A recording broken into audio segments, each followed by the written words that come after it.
Hi guys, welcome back to According to Allie. I'm your host, Allie Langan. So this week I asked you guys if you've ever felt left out by your friends or your friend group, and I was surprised at how many answers I got. I got over 500 comments. I read and replied to every single one of them. And my video went insanely viral on TikTok, over 50,000 views. I made that video when I was really sad. I came back from getting my lunch and I was upset, right? Because I've been left out a lot lately by my friends. And I cried before I made that video. I'm not gonna sit here and lie to you and say I didn't. I cried and I was super upset. And I was like, does anybody else out there feel like this, right? Does anybody feel the same way I feel? Because I'm sure we all remember, like I said in my video, in middle school, we were left out, right?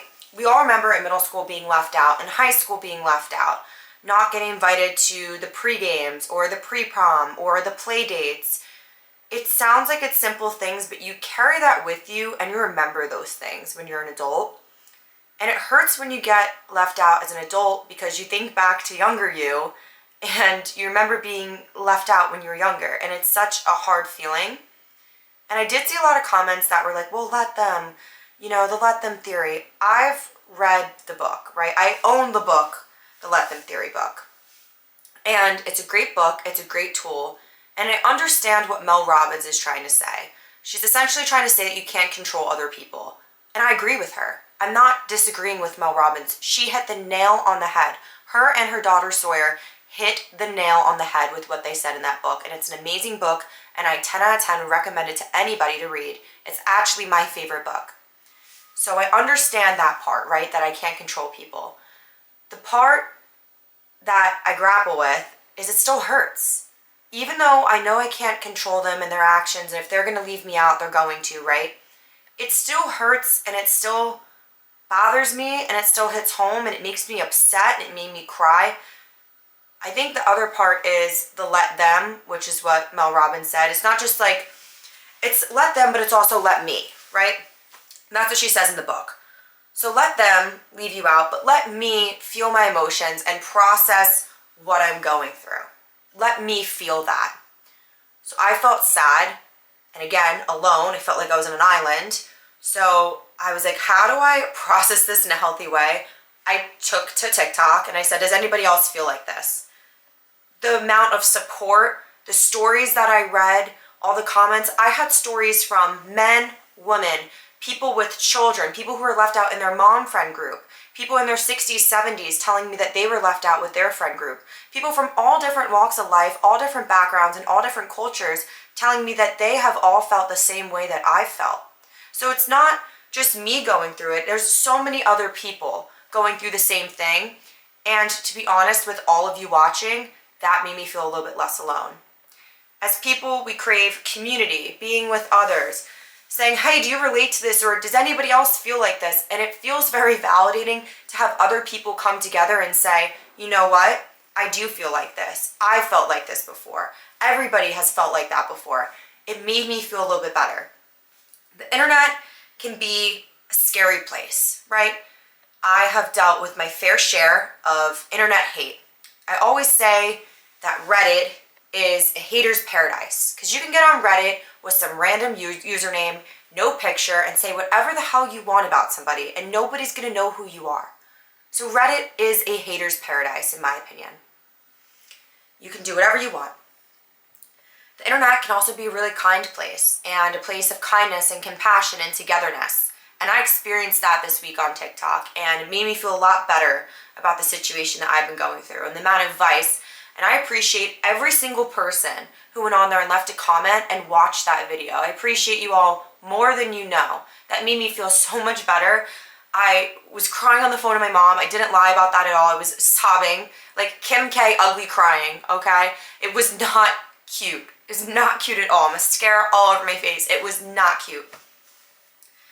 But I appreciate people coming together and sharing their stories and their experiences of being left out with friends too. It made me feel a little bit less alone. And thank you. Thank you. So, on a more lighthearted note, everyone has been saying that 2026 is the new 2016. Do you agree? So, 2016, I was a junior in high school, and I remember all the trends, right? Snapchat was huge. You had the dog filter, the flower crown filter. It was a big thing. Instagram was a little bit more lighthearted back then. People didn't take it as seriously. You could be silly, goofy, whatever. Back in 2016, the Kylie Jenner lip kits were a thing. Do you guys remember that? I ran to the website. I had a little job in high school. I worked at a boutique and I spent my money on a Kylie Jenner lip kit. I remember it coming in the mail, me running out to my mailbox. I was so excited to get it, and I brought it into school, and I actually painted it on my friend's hand and posted a picture of it on my Finsta. Finstas were also a huge thing. I love my Finsta. I go back to it all the time. There's certain things I completely forgot about, and I'll go on my Finsta, I'll be like, oh my God, right, that did happen. That was so crazy. Or, oh my God, I forgot that I did this. Or just funny moments and funny memories. It's like a digital time capsule to me, my Finsta, you know? But 2016 was such a cool era. It was also such a meme era, right? We had Harambe and so many other cool, amazing, funny memes that we all still use to this day. 2016 also brought us the Mannequin Challenge. That was everywhere. Do you guys remember that? The Mannequin Challenge? Like, that was crazy. It was insane. It was just like such a cool era. What was your favorite part of 2016? I know mine. My favorite part of 2016 had to be just like the overall vibe. It was such a lightheartedness in the air. It was fun. It was cool. It was chill. Everybody seemed very happy in 2016. It was just a good era. And then we entered the 20s, and we started out the 20s with COVID, which of course is a dark time for many people. And there's just a different vibe to it. There's a different vibe to the 20s than there was to 2016. 2016 was just lighthearted and funny and cute, and I miss it. I miss 2016. And I really hope that 2026 is the new 2016. I really do hope that. I've been seeing everybody's throwback pics on Instagram of all the stuff they did in 2016. I posted my own. My brother, he told me back in 2016, he's like, you need to stop wearing chokers. They look like dog collars. Like, you have to stop. I used to go to PacSun like every single weekend and get a new choker. I had a whole collection of chokers. They quite literally had a chokehold on me. I needed to chill with the chokers, for real. But 2016, man, what a time to be alive. It was so much fun to be in high school in 2016. But let me know what your favorite 2016 memory was and what you look forward to in 2026 in this new year that we're starting out. It's actually Ask Allie. Sorry, I'm not perfect, right? I'm not a robot. So you guys wrote in some questions for me, and I'd like to also say that I usually film typically on a Wednesday or a Thursday. So if I don't see your question, please do not think that I'm ignoring you. Sometimes your questions are asked after I film and it just goes to the next episode. I don't make it my mission to ignore anybody or act as if I'm too good to read certain things. There are things that I do have boundaries with. I'm not going to read something inappropriate on here because I know you're trolling me, right? I'm not stupid. But I will read the normal questions. I'll read the normal questions. So this person writes, I'm a business student and I have a question. As a business owner, you obviously have a 5-year plan and a 10-year plan. How do you plan to liquidate your business if you move out of Hoboken? How do you plan on leaving behind your clients? Will you be selling the rights to your business? And then this person follows up with, why did you skip my question about running a business last week just to answer weird comments saying stuff like, did it hurt when you fell from heaven? Question mark, question mark, question mark. Def losing respect for that. Hard watch. Well, like I just said, your question was sent in, obviously, after I recorded, so I didn't see it. But even though you were rude to me, I'll still answer your question. So, my 5-year plan, I'm assuming you're referring to my dog walking business. So, my 5-year plan with my dog walking business is that I don't know if I'm going to be in Hoboken in 5 years, right? I rent my apartment. I don't own any real estate in Hoboken. In 5 years, I might not be dog walking. I might be dog walking somewhere else. I don't really have a 5-10-year plan with my dog walking business because I don't know if I'm going to be in this geographical area in 5 to 10 years. With my life, I have a 5 to 10 year plan, but not necessarily with my dog walking business. Your other question was liquidating a business. When I think of liquidation as somebody who has a business degree and an MBA, I think of liquidation as physical items with a business. Now, I'm a dog walker, right? I'm the only dog walker in my business, so I'm more of a sole proprietorship, right?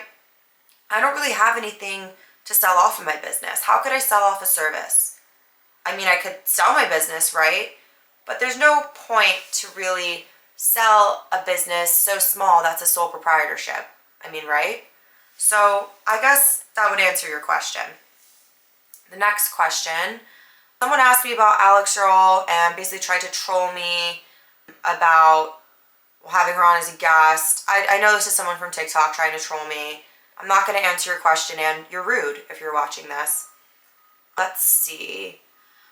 Hi, me again. So shit blew up. I also think this is someone trolling me, but I'm going to answer it anyways. Hi, me again. So shit just blew up. My friend is absolutely livid and surprisingly not really directed at me, but at his mom. He called his dad, who left the family over 10 years ago, not to be seen again, and he is on his way back to figure this out. I feel it may have brought this family back together low-key. My friend wants nothing to do with me now, but I am watching from the sidelines and still in communication with his mom. Still having some fun, if you know what I mean. But yeah, maybe I did the family a service now. Thoughts? I know that you're probably trolling me. This probably isn't real. I do appreciate you following up every week, though. I think it's kind of a funny saga. I think you just shouldn't have messed around with his mom. Plain and simple. I don't think you should have done that. And now you have cleanup on aisle everywhere. So good luck with that. Is a bowl of breakfast cereal considered soup? I kind of like this question. I would say no. I think soup is a little bit less thick. I would say though, if it was a breakfast bowl of cereal with Cheerios in it, it kind of reminds me a little bit of alphabet soup. So no, I would not say that it's considered soup, but kind of reminds me of it a little bit. If clouds were edible and flavored based on their shape, which one would taste the best? A burger. If your brand, and you spell really, R-L-Y, is about, and you spell about, A-B-T, authenticity, why do, and you put you, always skip questions every week? I skip questions that are inappropriate because I'm not going to read them on here. You can go on Reddit and troll me on Reddit, I mean with your no profile pic, because like I said, Reddit is a hater's paradise. You sound like you belong over there and not in my Google Forms. My boyfriend got on me the other day because he doesn't understand why I can't just pick eggs out of the carton like a normal person. He's standing there watching me and says, why can't you just go row by row like everybody else? I said because no egg should ever know when its time is coming. He stared at me for a second, shook his head, and said, you're a psycho, then walked off. Little does he know I've got a whole tournament system going on. I take 2 eggs, tap them together, whichever one doesn't crack moves on to the next round. Only the strongest survive. I know that's not necessarily a question. I actually find that really funny. If you actually do that, I don't know if you're trolling or if you actually do that, but I think that's hilarious. I genuinely find that funny. Okay, guys, thank you so much for watching.